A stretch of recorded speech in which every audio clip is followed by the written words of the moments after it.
And hello again, boys and girls. Welcome back to the channel. It's of course your host Marley Startled, and today, after doing a couple of streams of DUNE Spice Wars, I thought I'd give it a review. So I've got about 13 hours in the game now. Some of it was played offline, some of it played was online. I played all the main factions apart from Harkonnen, and I've played one multiplayer game and three, maybe four offline games. So I thought this would be a good place to discuss what I think about DUNE Spice Wars and whether or not it is potentially a purchase for you.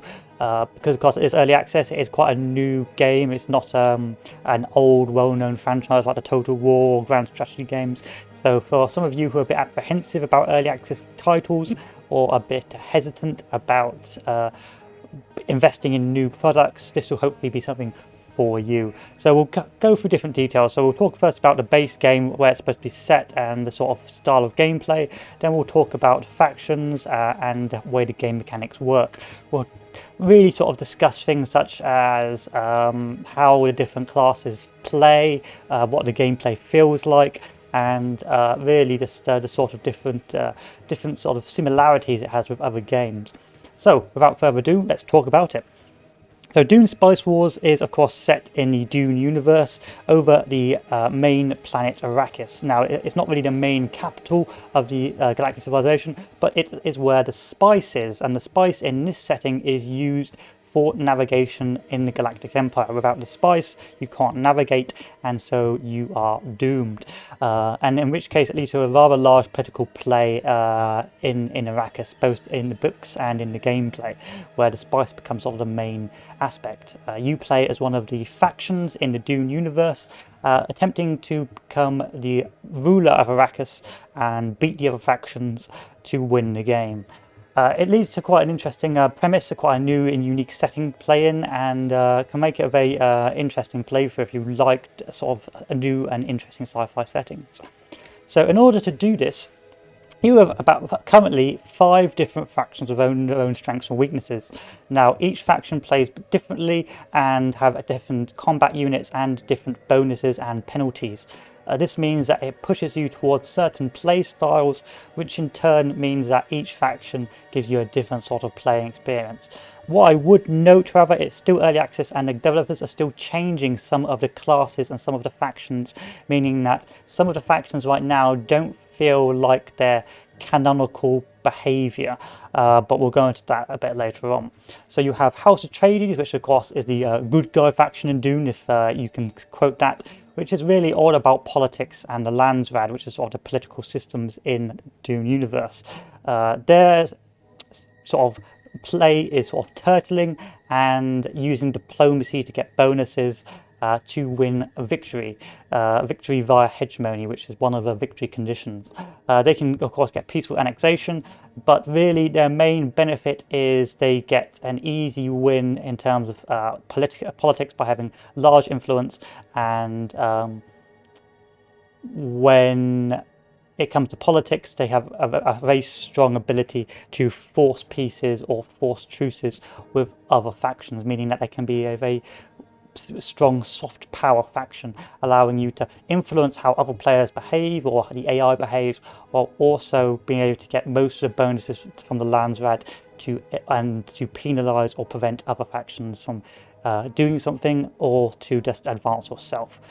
In terms of their units, they're very much sort of massed units with a good use of bonuses to having units side by side, and of course they have air drones and things like that, which allows them to have quite a strong defensive playstyle, meaning that if you're in a militia in your own settlements, you can really prevent other players from the AI from really hurting you. The place it falls down in is of course, with the nature of the gameplay, you do need to expand somewhat to get hold of the spice, to keep paying the spice tithes. However, it's not the end of the world, because Atreides has still got a fairly strong army to do some early game advancements, mid game advancements, to preserve their spice and keep the spice flowing. It is sort of the vanilla faction for a lot of players. It is a pretty conventional playstyle if you've ever played sort of RTSs such as Age of Empires or Civ, but again it borrows mechanics from Civ. It's not really a Civ type of game. It's more sort of Age of Empires with borrowed Civ concepts. It's a very fairly pleasant beginner experience, but it is sort of vanilla. It does everything but not very well. Then, of course, you have House Harkonnen, which is a very strong military, which gets bonuses the more damage their units take, meaning that they're very disposable, and they have things such as combat drugs to give them bonuses in combat at the expense of their HP. They're sort of your more militant faction, and they're very powerful early and mid and late game, with left to snowball via their units that this can really take a pounding, and the more damage they get, the more dangerous they get. So once they get to that steamroll, they become very difficult to fight off. They also get hegemony from spying, and they have very powerful spying mechanics such as causing rebellions and assassination speed up, meaning that they can be very powerful at assassinating enemy factions and just causing turmoil and in their opposing units. This is your more militant faction with a heavy use of spying, and it's really about sort of military expansion and exploitation of the local resource. Think sort of industrial militant. It's with the use of spies. It's a very powerful military nation, but it falls down in really well, it doesn't really fall down anywhere. It's a powerful, all-round, very powerful nation. There's not a lot that really else can be said. Really, its playstyle differs from House Atreides because you won't be using politics to win as much, but you'll be using your military, your spies, and your abuse of your villagers via oppression to achieve victory. A very good, strong expansionist empire that only really falls down in politics, and apart from that, it's still a pretty useful tool. Equally, we then have the smugglers, which is more your parasitic faction. So this faction gets penalties for spice production, and so does not want to produce spice itself.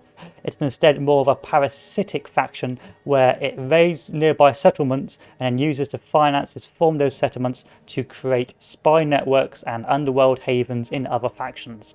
Therefore, the only reason for expansion is to get more water, to get more units, to do more raiding. And so the smugglers generally feel more of a raiding faction, a bit like the Huns or the Mongols in Age of Empires, where their job is to raid nearby and to live off the successes of other nations. This means that from a military perspective, they're very difficult to get dominant victories because, of course, if you're fighting the nation you're leeching off, it in fact weakens you as well, and so therefore it's more of a playstyle about gaining finances, gaining wealth from raiding, sabotaging other players or the AI, making sure none can get powerful enough to contest you, and making sure that while you're raiding and disrupting all the other players, you are using that wealth to advance your own agenda. It's a fun nation with very powerful units that are very based on stealth and the ability to do more damage the more damage an enemy unit takes. So this means that it's not only concealed, allowing for ambushes and stealth, but also if you're doing a rapid ambush battle with certain spy mechanics that weaken or strengthen your troops, you can absolutely annihilate enemy troops very quickly and move on, meaning that once a smuggler, it is very much an ambush, raiding, pillaging, stealth faction that is a parasitical faction. Its, of course, weaknesses are the fact that it's not designed to have a very large empire. Early on, it is dependent on the success of other houses, and if the other players do this, or the other AI does decide to deal with you because of your constant raids, you can quickly be crushed, simply because the nature of the playstyle means that you're trying to keep the other factions in check. So if you try and solo or just focus on one particular house or one particular faction, another faction gets too strong, and then of course you become too weak, and so you're constantly fighting everyone, being a general nuisance, and it is very easy for everyone to turn on you and crush you.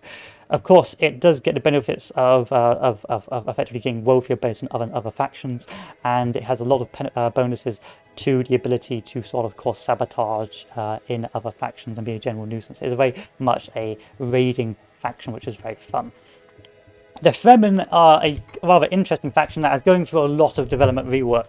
So before my time, before I played it, you had caravans that allowed stealth, allowed resupply, and allowed HP generation for Fremen troops. So you could move deep into enemy territory and sabotage and attack the spice production and just be an absolute nuisance. They of course reworked that because I suspect it was very difficult to deal with, being constantly raided and not knowing where the Fremen were. And now it acts as an artillery piece, and now the Fremen have sort of lost that sort of unique guerrilla playstyle. Of course, these guys gain hegemony through water and get bonuses to rebellion chances in nearby faction provinces, and a very powerful, albeit expensive unit that takes more, does more damage the more troops it is fighting. So this means that it is a very early game. It is very based around sort of dealing with local villages before power creeping into these sort of very powerful military troops. It also relies on transportation via worm riding, which means that unlike other factions that use airfields, you can use worms to move very long distances and secure important resources such as spice. This tends to lead to the Fremen being fairly fragmented as a faction, because you will not want to expand everywhere. You want to expand to the more important places, because you get bonuses to every neutral village in on the map. And so the Fremen end up being a very rather fragmented, weak force early on, becoming a very strong force as the game progresses. Unfortunately, the playstyle has lost its unique theme from the guerrilla warfare because of the reworks, but because it's early access, I'm hoping in future they change the Fremen to be a bit more guerrilla-like. As it stands, it just plays as a conventional faction, albeit fragmented, which of course makes it rather weak if it is focused on. Of course, you have then the new faction, which is House Carino, which is entirely really based around the spice production. It receives penalties the further it goes from its home base in terms of political authority, and that means that often you'll be making, again, fragmented but powerful territories and regions around the spice production. It is very much your turtle faction, which can very easily win the game if it secures the main resources. Equally, its units get bonuses, a bit like House Atreides, for being fighting in close proximity, meaning that you have a very powerful troops. But the issue is the nature of the limitations of that faction means you're going to have very powerful isolated troops, which will sort of force you to build your nation the way where you can react to your scattered outposts being attacked by, say, the Fremen or the smugglers. It's a very useful faction, a very fun nation faction to play, and really a turtle faction. So why have I discussed all these different factions? It's simply because I wanted to review the play style and how it plays. So what you don't want in these sort of games is every faction playing the same with slight different bonuses. The nature of their victory conditions and the nature of their playstyle and their units and their bonuses means that you will want to play a certain way with each faction. You can of course ignore the bonuses, but then you're leaving yourself at a massive disadvantage. And so really it means that each faction gives a whole different playstyle and makes it very fun to play and unique. You can also customize your factions. So for example, you can select, say, a councillor, which will give you certain bonuses, and can be used to sort of change slightly how the faction plays. So really, in terms of, apart from the Fremen, I'd say most of the factions are rather fun to play.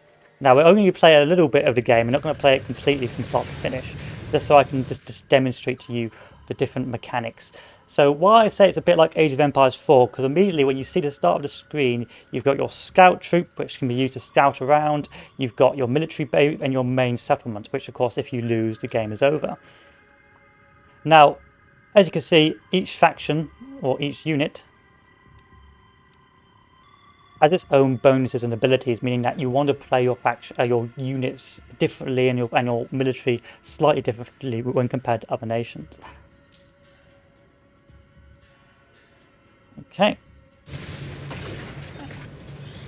And of course you have your map, and you have your resources on the map. And if I just move this bad boy over here, you have your settlements. And of course your scouts are used to gain intel on the settlements and to find where you want to build your resources. So the early game for most factions is based around expansion, a la like Civ, and fighting neutral factions in order to gain control over key resources, such as here. So your troops move forward. They fight over this province. And then, of course, you can either pillage it, depending on what faction you're playing, liberate it if it's owned by an enemy faction, or you can, of course, occupy it yourself, using the different sort of benefits and bonuses on the top. So, of course, this will give you more batteries by building more battery refineries, which in turn means that you can, of course, build more harvesters and airfields, your authority used for expansion, water to build more troops and to stop rebellions, manpower to, of course, build more troops, plasteel to build and maintain buildings, and money to buy units, buy buildings, and buy shares.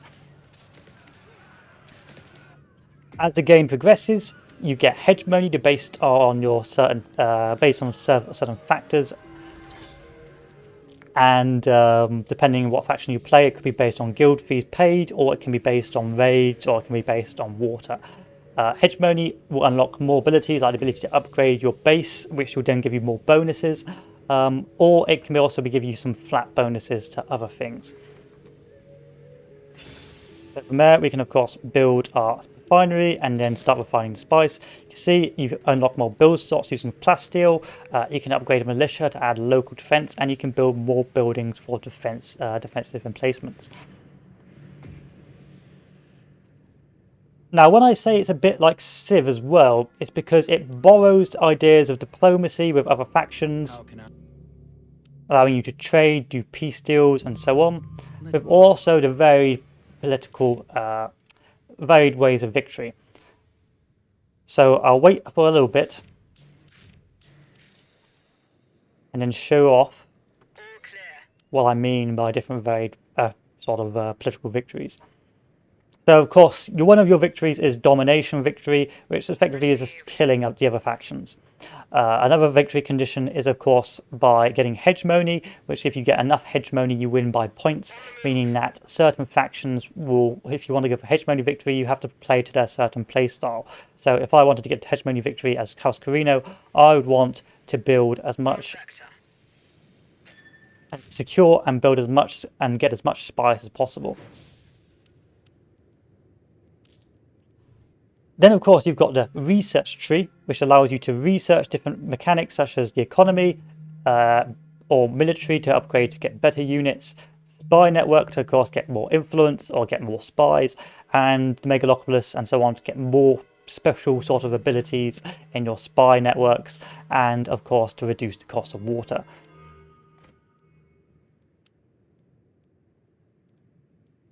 So, for example, I could build a plasticrete factory now. I could build a wind trap. I think I'm going to build a plasticrete factory because we need plasticrete. Harvester in working order. Now, other interesting mechanics is, of course, the spice tax. So as the game progresses, you will have on the left-hand side spice or guild fees that you will increase as the game goes on. Failure to pay these guild fees will give you negative bonuses or will cause a negative malus, which I think varies from faction to faction, but I can't be too sure because normally I do pay the spice fee. Only with the smugglers you don't really bother paying the spice fee. Of course, you can change the slide on the left to reflect how much of your spice you collect is going to the spice fee and how much is being sold. So of course, if you have a lot of spice, you can get a lot of money, which may allow you to do more investment and more purchasing of things, as well as just generally put you in a stronger position. Well, of course, you have to be constantly balancing your spice fee with your income. So the more buildings, the more cost of maintaining them. And of course, with the ever-increasing spice fee, you'll be constantly trying to expand around the neighbouring provinces and so on in order to sort of get more spice to keep it flowing, to keep away the malices, making a sort of a soft time limit to the game. Of course, this leads to eventual conflict with other factions as you try and limit their spice production or your own spice production, if you so choose to play it that way. Of course, you can play it completely differently and ignore the spice production and just go for destroying the enemy flat out. But it does vary from how you want to play.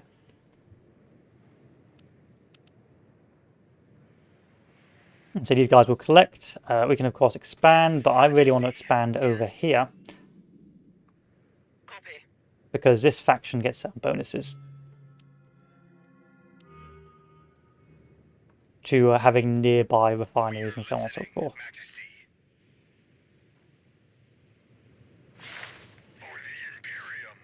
Now, as you can build up nearby regions, you become more vulnerable to attack.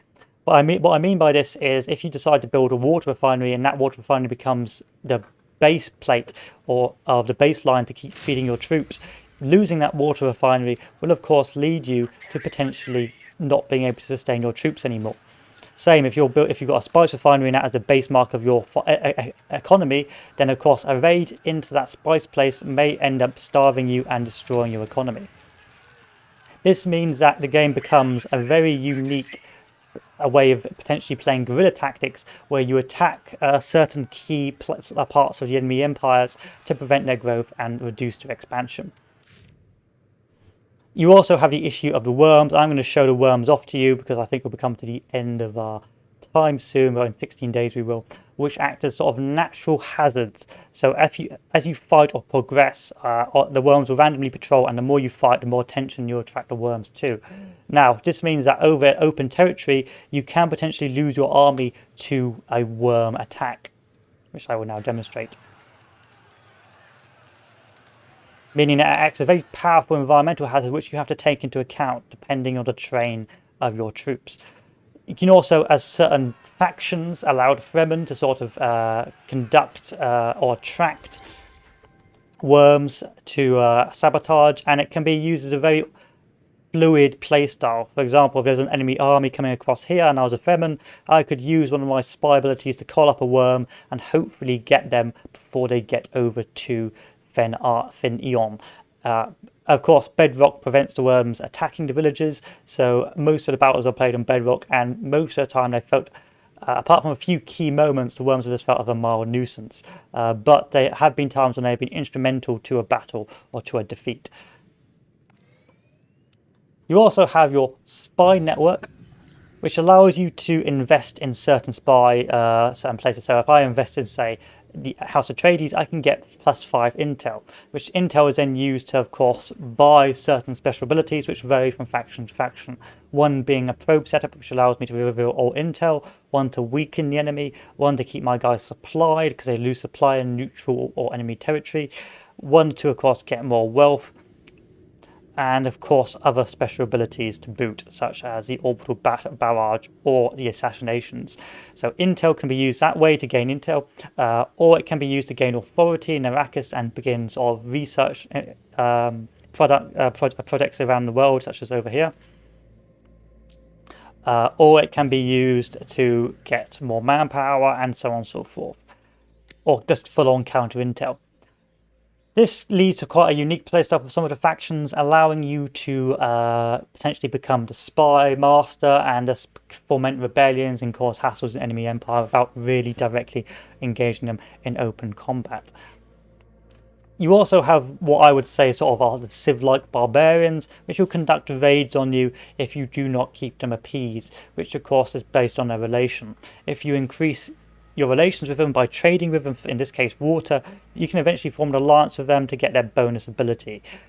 Certain factions such as the Fremen don't need to send a spy to form an alliance, but as a rule it's a very unique sort of mechanic, which means that you'll be dealing with raids which can be instigated by enemy players such as the smugglers, and adds another sort of spin on things about whether or not you want to raid the Sietch, whether you want to trade with it, do you want to sort of build this as a military town to avoid raids, and so on and so forth. You also have research buildings and things like that, so bear that in mind as well. Look at our spice report. Yeah, that's good. And now what we're lacking, we are lacking in nothing really, so we can of course be in building manpower, and you can see now we can start specializing our settlements, which then can become vulnerable to attack and limiting our ability. Now the one thing I will say is that very rarely have I had any issues with being starved by opposing forces, because sometimes normally by late game your nation's so big and authority is so lacking, you can't really expand from place to place. I mean, you can liberate, but it becomes a bit of a issue just trying to get a mass victory, which is rather difficult to do. Generally speaking, you'll sort of carve your way to the enemy imperial base rather than try starvation tactics, unless of course you're, say, playing the smugglers. And of course, another mechanic is the Landsrad mechanic, where of course you can conduct votes to get certain bonuses or malices. So in this case, you get a negative bonus to the spice exchange rate on the top, which means I can then give that to, say, the House Atreides and use my votes to try and force House Atreides to get that negative bonus.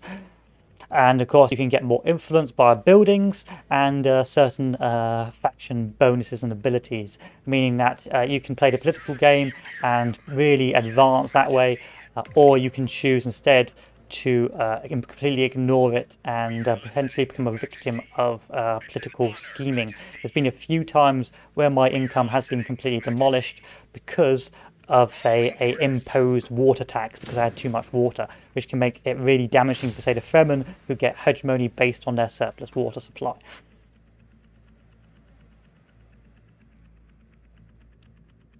Now we'll keep on playing until we get to the Cohen market.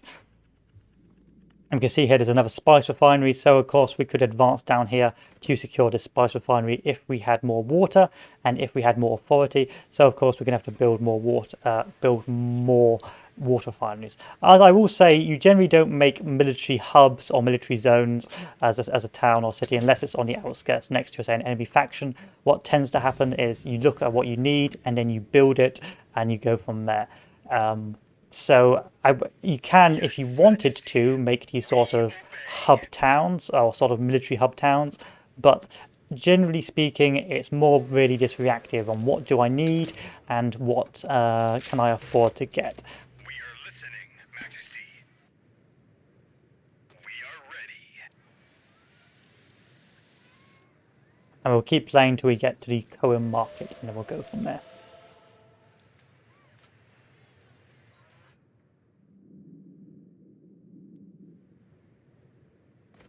So I need 133 authority, so this is where we'll expand to next because of the lovely, lovely spice there. You see our spice tax has now gone up. Yes, Majesty. And how many days? 2 days, and then we'll really finish off our play, our discussion of the game mechanics and our playthrough. See here, now we're taking financial penalty, or we're losing because we've built too many buildings. So now we have to reduce the amount of our spice that is going to market, which we can only just about do. We have to be a bit careful here.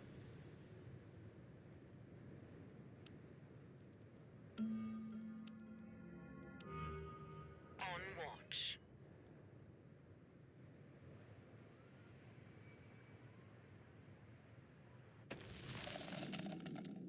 And there's a Cohen market. And so we'll discuss the Cohen market, and then we'll discuss the different victory conditions and how I feel about the game and so on and so forth from the actual gameplay style. So the Cohen market is your financial market. One of the victory conditions is actually buying the majority share of the Cohen market. Once you buy down here, the more you buy, the more expensive it gets, meaning that it is more the economical victory. And that's why, again, I sort of refer to sort of Civ in terms of its victory conditions and how it plays in terms of the greater higher strategy, because it's a way of winning the game without focusing on military. You also get dividends based off how many shares you have, meaning it's a way to quickly snowball your economy. But the only issue I would say is a bit of a nuisance sometimes, having to constantly wait till new shares come up to buy them before someone else buys them, then keep constantly repeating over and over and over. But it is just another form of victory. This will then goes into our sort of victory conditions. So of course you have the Cohen victory condition, which is all economical, buying up shares of the stock. You have the domination victory of wiping out all the enemy troops, or wiping out the enemy settlements, like destroying the imperial base. You have the Landsrad victory of achieving the DUNE governorship and holding it for a certain period of time, such as 45 days, which requires certain requirements, such as controlling a certain number of regions, unless of course your House Atreides, and having a certain amount of allies. But if your House Atreides, you can ignore this.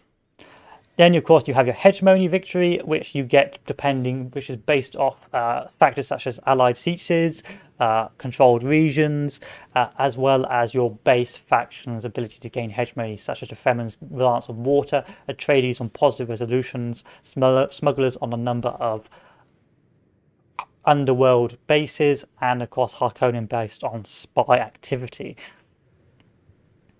And I believe that is all the victory conditions. So you got your economical, political, domination, and Dune governorship. This means that the game can have different playstyles and play differently. I tend to focus on the Hegemony Victory, but of course as House Atreides you could go for the Dune governorship victory, or you could go as the House Harkonnen via the domination victory instead, or the hegemony victory via spies. So this means that you can get a lot of flexibility in how you want to play the game. Of course, depending on what your faction, you will be constrained and pushed a certain way, but if you want to play sort of the turtling spice monger like House Carino, you can. If you want to play as the dominance assassination faction as House Harkonnen, you can. Of course, other factions can do that as well, but their abilities push them to play a certain way. Not to the point where it's overwhelming. So, for example, if you're playing a certain faction, you're forced to play the Hegemony Victory. But you have bonuses that are tempting enough, but not forceful enough or mandatory enough for you to take or have the option to do. So for House Atreides, I could choose to do a dominance victory or hegemony victory, but I've got certain bonuses that makes it perhaps more inclined for me to go for a Dune governorship or something like that. And so that means that each each faction pushes you to a certain playstyle, but you have the flexibility to play differently. In terms of how the gameplay works, it's very simple. It's fairly simplistic. It's fairly simplistic. You're low in manpower. Build a recruitment office. You need spice. Find a spice reserve. Build a refinery, and so on and so forth. And how it becomes more complex is the greater strategic impact that has. If I say need spice, but all the spice reserves are taken, all the spice resources are taken, I will be of course forced into conflict. If I have an enemy nation that knows I need spice or wants to disrupt me, they will target my spice.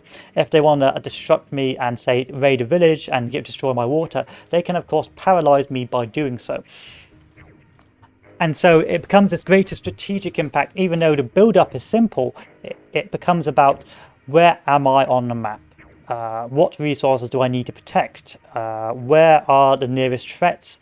And where do I need to expand? Leading to this sort of border friction initially, leading out to an all-out sort of war and combat, which of course can lead to a spiraling and a death loop, because of course if an enemy faction does decide to push, wipe out one village, and then move forward, wipe out another village, they can quickly starve you to death. And so although early mid-game is more skirmish-based, really, the way it works is once you do get to that late game sort of death bowl, it's hard to come back from unless you've got a very large empire with lots of extra reserves.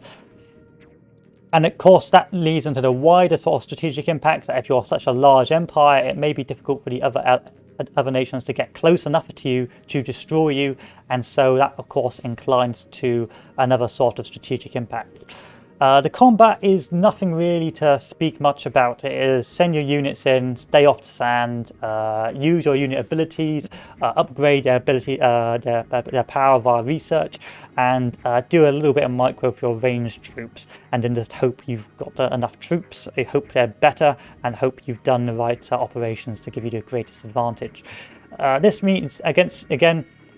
It's really sort of a blobbing sort of playstyle, a blob really. In most of my games, blob warfare, where you amass your troops, attack a certain point, amass your troops elsewhere, attack a certain point, and move on from there. What is enjoyable about this is the fact that because each unit has its own bonuses, you've got to build your armies a certain way, and then of course you've got to use their innate bonuses to your own advantage. Sure, I could blob as House Carino and push and start pushing forward into another faction, but if I'm saying fighting House Atreides and they've got some strong defensive bonuses around a heavily fortified camp or village, then I'm going to be at a weaker it's going to be worse for me to try and push them off.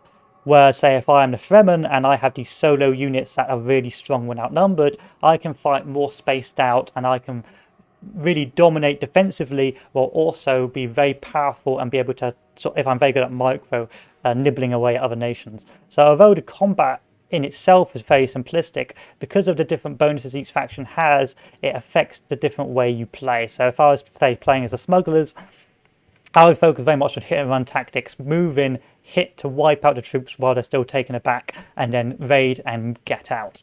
And if of course once I do get into a pitched battle against stronger units that out DPS me or get more bonuses, the more damage they take, it can put me in a much weaker situation.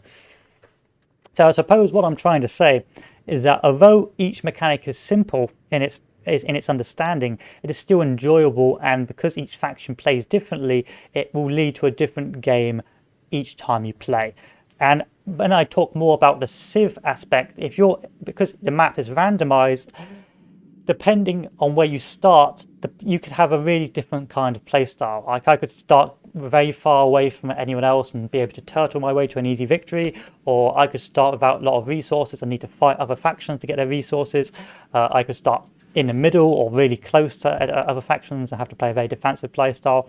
And so it means that you don't have a very competitive aspect because it is a bit random a la Civ, but you do have that sense of change and meaning that each game is sort of different. Of course, they can add more to it, and of course you could build up and make it more complex, but as it stands, it's a very fun, low-level way of getting into the game and, of course, building a certain strong build and reacting to your environment. It's a very fun and enjoyable game, and the only negatives I would really say is, of course, it is much like the issues with Civ 5 of RNG or Civilization. If you're in a bad spot at the start of the game, it could mean you're just lost.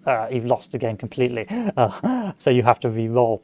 What I will say is the AI is fairly competent, and I've had games where they've completely dominated me, but I've also had games where they haven't had access to resources a la Civ 5 and they've been easily beaten. In terms of diplomacy against the AI, it is very easy to manipulate. Like you can really just rinse them. Like you can piece it, you can get immediately a truce with them and so on and so forth, because it's very arbitrary on its diplomacy. It doesn't really have it has its own hedge like plans for victory, but it has no feelings about it. So I could be raiding the smugglers or destroying the smugglers, but because I give them a resource they want, they just take the peace deal without any issues. This, of course, is a very powerful tool in multiplayer, but very superficial, very basic in single player. Other issues is, of course, apart from that RNG, is some factions do feel stronger than others. House Harkonnen is an extremely strong faction, and in terms of balance, it can be very easy for them to turtle out, well, to snowball. But then again, it's really based on the other players curtailing that advance. And of course, certain play styles can leave you at a disadvantage. So as a smugglers, you're dependent on getting a hegemony victory or an economical victory from living off other factions. But if other factions get very strong, then they can quickly get to a hegemony victory in spite of you, such as House Atreides. House Atreides doesn't really have to worry about getting raided too much and so on and so forth. It can win the hegemony victory just from getting positive resolutions. And so it's very easy for them to outstrip your hegemony before you really have a chance to get into a strong position to stop them. But that's really based on RNG. Sometimes some factions do cut away and have a really fun, just dominate, and there's nothing you can do about it. Other time the factions get rolled over and are pretty weak, or they get set upon by the enemy factions. So it leads to this very fun, unique game. It's not a competitive game because there's no competitive maps and because of that RNG. But it is a fun, low-level RTS game with some more complex mechanics, which allows you to sort of play differently and react accordingly. It can lead for moments in the game where you have mass pitched battles and a worm comes up and destroys you. It could lead to moments in the game where you see a rival power getting too strong and begin mass raiding, which then weakens them and allows another faction to start moving in their territory. It can lead to the Fremen conducting ambushes on you, and so you do a punitive raid on their settlements and wipe them out. Of course, you do get some limitations with some certain factions. For example, House Carino can't expand very wide after a certain point, and so it can be difficult to deal with enemy factions if they're too far away because, of course, lack of supply and so on. But have never really had too much of an issue winning the game or combating an enemy army because of range in this game, even when I haven't been playing as a Fremen. So, apart from the fact that it has some basic functions and one or two of the factions aren't particularly interesting, say the Fremen, and some factions maybe are too powerful in, say, multiplayer, unless sort of handled, it really comes out as a positive, fun RTS game with sort of strategic undertones, where you can have each game will be different, and depending on how you want to play, you can pick a faction and play the way you want to play. Yep, in terms of gameplay, the only if I would go into this if you want a real-time Civ 5, or if you want to enjoy if you want to sort of have a softer, less micro-intensive Age of Empires sort of game playstyle. So let's get to our summary, shall we? So in summary, it is a wonderful synthesis of Age of Empires gameplay and Civ 5 strategic undertones. It plays differently each time, and apart from some issues in diplomacy, RNG, and of course the limited sort of combat sort of influencing, it comes out very well in credit. It is a very fun game which you can play in multiplayer, and you know it's not going to be sweaty competitive try-hard. It's going to be unique and different each time, and although you can get because of the extra RNG element, it allows emergent gameplay and emergent experiences. It is altogether fits a wonderful niche of real-time and grand strategy in an arcade form that allows easy approachability and allows for newer members of the RTS genre to come in and enjoy themselves without the issues of having to understand every intricate detail.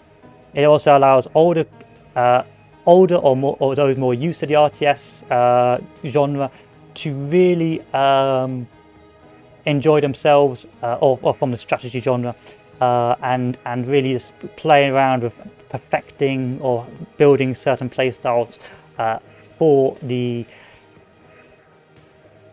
different factions. And the AI is strong enough to put up a fight and be fairly competent because of this simplistic sort of economy, military, and focus buildings and knowledge buildings. In short, it is. I would recommend it as a purchase, even in early access. And the only issues I have is that I want more content, but it has a lot of replayability. And the only issue I really have with it as well is the multiplayer is limited. You can find games, but the wait is not going to be instantaneous. You can have to wait, say, 5 or 10 minutes. So I would like to see, hopefully in future, more factions, more worm interaction, because the worms do feel more of an environmental hazard that sort of sometimes screws you, but most of the time you can avoid, and to potentially build off what they've already created and add more complex mechanics or more mechanics in future. They also need to fix, say, some of the factions to balance them a bit more, which of course Inner Works are doing, and making, say, really only the Fremen have its own more unique playstyle.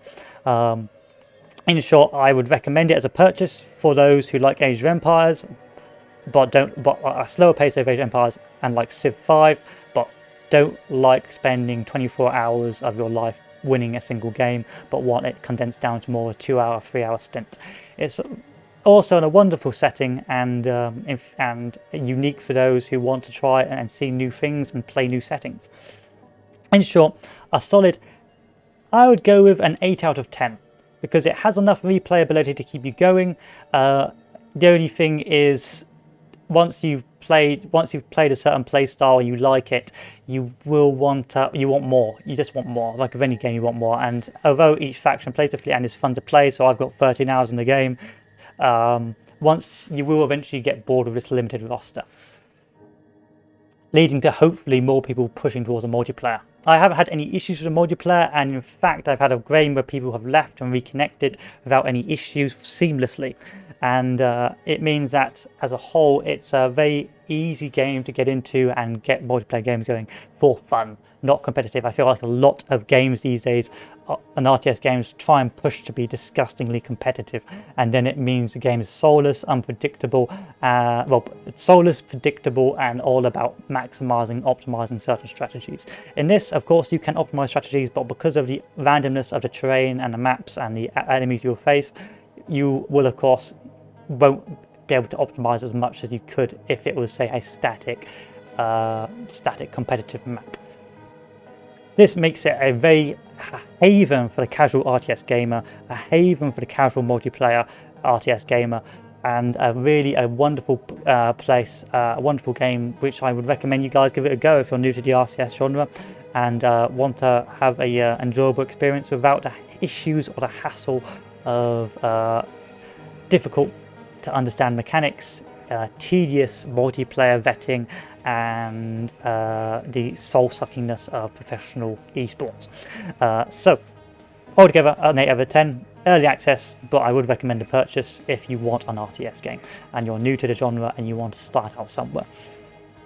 Really good, but I'll leave you with that, boys and girls. I'm going to play some of this offline, maybe play some Azonzo offline, and in future look forward to the Age of the Hearts of Iron 4 by Blood Alone once it comes out DLC.